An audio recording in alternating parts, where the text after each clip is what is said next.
Jesus. 1 Pedro, capítulo 5, versículos 6 até o 9. Humilhai-vos, pois, debaixo da potente mão de Deus, para que a seu tempo vos exalte, lançando sobre ele toda a vossa ansiedade, porque ele tem cuidado de vós. Sede sóbrios, vigiai, porque o diabo, vosso adversário, anda em derredor, bramando como leão, buscando a quem possa tragar. Ao qual resisti firmes na fé, sabendo que as mesmas aflições se cumprem entre os vossos irmãos no mundo. Obrigado, Senhor, por essa palavra. Ajude-nos a receber o conhecimento e a revelação contida na mesma, em nome do Senhor Jesus Cristo. Amém. Amados, nós sabemos que o apóstolo Pedro foi o principal apóstolo do grupo dos 12. Eram 3 os principais, né? Pedro, Tiago e João. Mas Pedro foi colocado como cabeça ali no grupo apostólico. E ele participou, irmãos, do maior seminário que já existiu sobre a face da terra. O Seminário de Jesus. Foram 3 anos o curso do apóstolo Pedro, mas passou por tanto perrengue, antes dele se quebrantar. Toda hora precisava de Jesus estar contando ilustrações, parábolas, às vezes até dando uma segurada nele, né? Mas no fim, depois de ressuscitado, Jesus perguntou para ele 3 vezes: Pedro, tu me amas a mim mais do que os outros? E ele dizia: sim, Senhor, tu sabes que eu te amo. E Jesus dizia para ele: apacenta as minhas ovelhas. E ele foi esse homem dedicado. Tanto que quem tomou a dianteira no dia do Pentecoste para pregar a mensagem foi ele.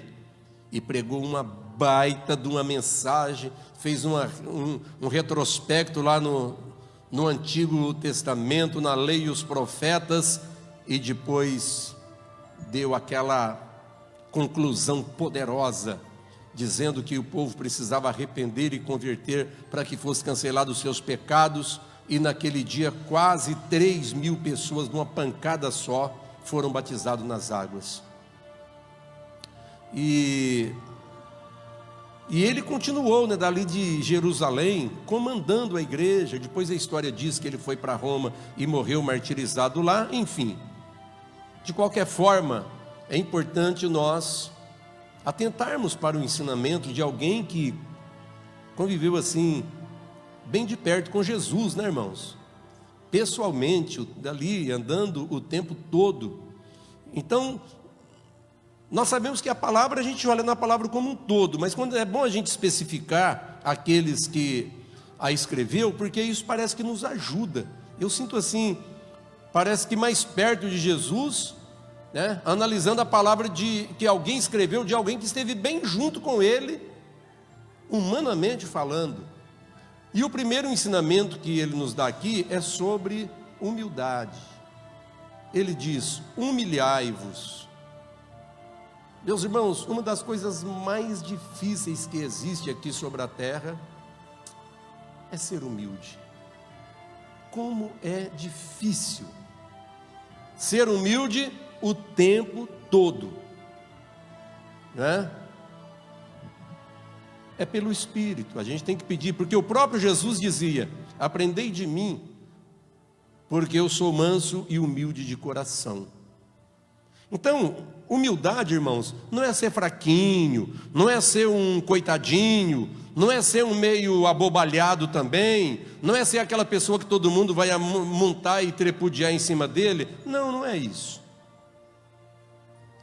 A humildade vai nos levar a reconhecer que nós somos limitados, vai nos ajudar a reconhecer que somos apenas ser humano, vai ajudar a nos reconhecer que nós não somos melhor do que os outros, vai nos ensinar que nós somos pequeníssimos diante da grandeza de Deus. Vai nos ajudar a entender que todas as coisas nesse mundo, por mais fantasiosas, bonitas que elas sejam, grandiosas, elas são limitadas e passageiras. A humildade, ela vai nos levando, irmãos, a ser mais dependentes, né? Aqui diz: humilhai-vos debaixo da potente mão de Deus, para que ao seu tempo vos exalte. Além disso, o Senhor ensinou na sua palavra que todo aquele que humilha será exaltado, e todo que exalta será humilhado. Esse é um esforço que a gente tem. Às vezes as pessoas vêm trazer uma palavra de elogio, né? É muito bom ser elogiado, a gente se sente valorizado, mas até o elogio a gente tem que pedir a ajuda de Deus e ter um autocontrole para saber receber o elogio. Senão a pessoa recebe o elogio e já vai exaltar, achando que ele é muito bom mesmo, ou que ele é melhor do que os outros. Isso não vai nos ajudar em nada. Meu Deus, a exaltação, eu acho que a exaltação, que é sinônimo de orgulho e de soberba, eu acho que é uma doença na alma da pessoa, sabe? Pessoa que acha que não precisa cumprimentar os outros, que qualquer coisinha está virando as costas, essas coisas que vocês sabem, meus irmãos. Às vezes porque a pessoa tem um pouco mais de dinheiro, um pouco mais de recurso, ou um cargo um pouco maior onde ele trabalha, onde ele atua, ou conseguiu uma fama, ou um sucesso, já fica se sentindo por cima de todo mundo. Outros querem o poder para ficar por cima, ainda pisar no seu semelhante. Teve uma vez que os apóstolos começaram a discutir entre eles qual deles era o maior. O Senhor Jesus deu a lição para eles, diz: olha, quem de entre vós quiser ser o maior, se faça o menor e servos de todos. E ele não só falou não, ele deu a lição, irmãos. No dia que Jesus foi preso, antes disso, ele lavou literalmente os pés dos apóstolos. Está entendendo, igreja? Pois bem, que Deus nos ajude a se quebrantar, nos dê um coração semelhante ao dele, para que nós possamos servir a Deus de coração. No verso 8 fala sobre a vigilância, né? Aqui diz: sede sóbrios e vigiai. Quem quer ter vitória na vida espiritual, não quer ver a salvação saindo pelo vão dos dedos, precisa vigiar diariamente. É importante a gente orar bastante, é importante e necessário, mas precisa vigiar também. Aliás, em Marcos 14, verso 38, o Senhor Jesus colocou a vigilância na frente. Ele disse: vigiai e orai para que não entreis em tentação. E na época que nós estamos vivendo, no meio dessa pandemia, no meio da crise, uma coisa que a gente nunca tinha vivido, irmãos, vem muitas tentações por pensamentos. Isso a Bíblia chama de setas inflamadas do maligno. E se a pessoa não tiver cuidado, principalmente com esse isolamento, ela começa a entrar em depressão. Quem tinha o hábito de ler a Bíblia, para de ler a Bíblia. Tinha hábito de orar, para de orar. Tinha hábito de jejuar, para de jejuar. Queridos, essa palavra é muito apropriada para esse momento. Vigiai, ou seja, tenha cuidado. O inimigo não quer que ninguém seja salvo. Ele quer impedir os que não converteu ainda e quer derrubar os que já se converteu. Então, eu não vou falar nem para você ficar com a sua antena ligada. Fica com o radar ligado. Sabe o radar que ele dá os 360 graus? É assim que tem que ser, meus irmãos. Não podemos esquecer que Jesus disse que o caminho é estreito. Ai, pastor, não fala assim, que parece que assim fica mais difícil ainda. Irmãos, nós temos que perguntar: para lá, o que eu quero? Eu quero a salvação? Lógico que eu quero. Então, eu vou me esforçar por isso. Por que nós temos que vigiar? Porque senão o inimigo ganha a batalha. Então, querido, vigia, tenha cuidado. Olha, as notícias estão muito péssimas, meus irmãos. Está muito ruim. Não está escrito na Bíblia que a vida e a morte estão no poder da palavra? Se você ouve coisa que te edifica, você cresce e se fortalece. Se ficar ouvindo um monte de notícias negativas aí desses canais de televisão, você vai se desanimando cada vez mais. Então vigia nisso também. Filtra o que você vai assistir. Filtra com o que você vai ficar gastando o seu tempo enquanto está aí dentro da sua casa, ou mesmo olhando para as redes sociais. Precisa vigiar, queridos. Está bem claro aqui a palavra, ó. Sede sóbrio e vigiai, porque o diabo, aqui não tem rodeio não, é ele mesmo. O diabo, vosso adversário, anda em derredor, bramando como leão, buscando a quem possa tragar. E ele não respeita pastor, ele não respeita profeta, ele não respeita evangelista, ele não respeita músico, nem diácono, nem obreiro, nem ninguém. Se ele não respeitou o próprio Jesus...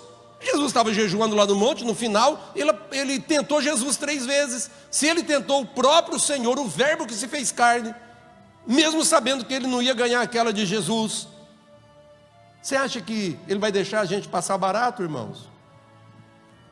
Então, amados, como pastor da igreja, eu estou aqui para te dar essa alerta. Liga o seu radar, tenha cuidado, não deixa nada te enfraquecer, não deixa nada te derrubar. Diz o apóstolo Paulo, em Romanos 13, que a nossa salvação agora está mais perto do que quando nós aceitamos a fé. Eu mesmo que converti em 75, estou 46 anos mais perto do que quando aceitei a fé. Então depois que eu já estou com mais de meio caminho andado, eu vou parar de vigiar, vou desistir? Mas não vou mesmo. Essa salvação, meus irmãos, vale mais do que qualquer coisa imaginável. E por fim, o verso 9 fala da resistência. Resistência, irmãos. Aqui diz, até nessa era atual, essa palavra em parte foi até substituída por uma palavra, um termo chamado resiliência, certo? Resiliência, que a fonte dessa expressão vai ser aqui mesmo, vem de resistência. Só que a resiliência é você superar e ainda utilizar o que você aprendeu na sua batalha para ficar mais forte ainda, para ser mais vitorioso ainda e para ajudar os outros que tiveram necessidade. Para ajudar principalmente os novos convertidos, ou alguém que você vê que está desanimando ou afastando da presença do Senhor. Aqui fala de resistência, queridos. O Senhor nos reveste. A Bíblia fala em Efésios capítulo 6 das armas espirituais, do capacete, da couraça, né? Das sandálias calçadas nos pés, da espada, do escudo. Então, Deus está dizendo, Ele não disse que seria fácil, mas que Ele nos daria os recursos.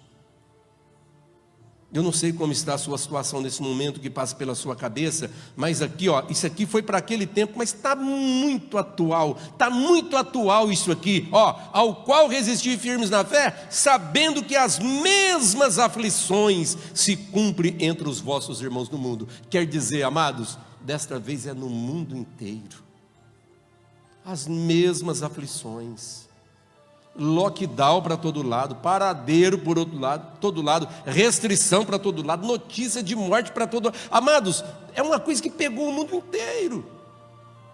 Aqui a Bíblia diz, resista firmes na fé. O que vai valer mesmo, amado, é a sua salvação, é a nossa salvação, é a gente atravessar e sair lá do outro lado com a nossa salvação garantida. Dormir sempre com a nossa salvação debaixo do nosso travesseiro. Você está entendendo essa palavra? Então entenda isso, não está difícil só para você não. Pastor, mas eu até já chorei. Não é só você que chorou não, todo mundo já chorou, viu? Todo mundo já clamou, todo mundo já ficou com ansiedade, todo mundo já ficou preocupado. Então quero te dizer uma coisa, Deus dará vitória ao seu povo.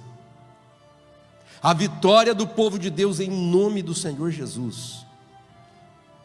Para finalizar e concluir, para nós orarmos, volto aqui no versículo 7.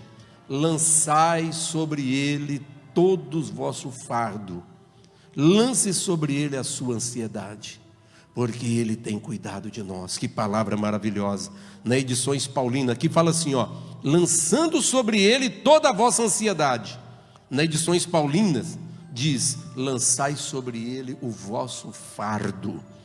Aquilo que estiver sendo um fardo para você, lança sobre o Senhor e descansa nele, confia nele, que diante de toda a situação e diante dessa turbulência, Ele está cuidando de tudo, e eu posso te garantir que a vitória já é nossa, em nome do Senhor Jesus.